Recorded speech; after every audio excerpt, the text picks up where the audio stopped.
One way I like to explain our data model is by analogy. Imagine you're trying to predict the income. This is a classic example of someone in the population.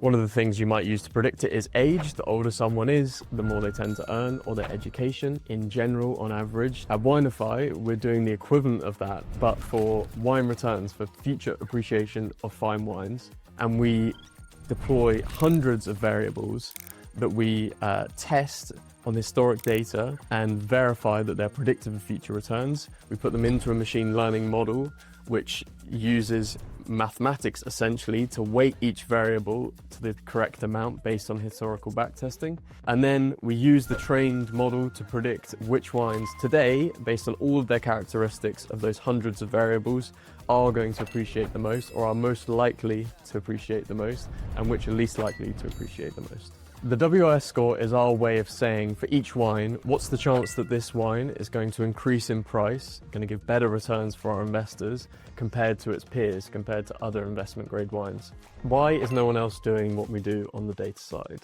So I think there's a few parts to that.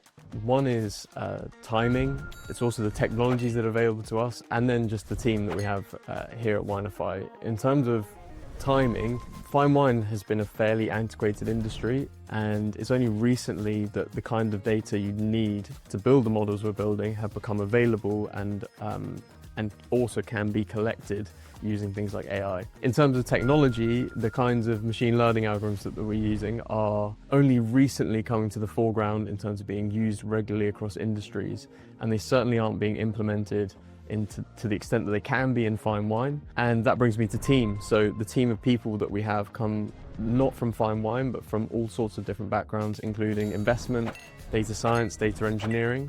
And we bring with us the learnings from those backgrounds into an industry where we've learned from experience that people aren't doing these kinds of things. They aren't leveraging technology in a way that it can be leveraged in 2025.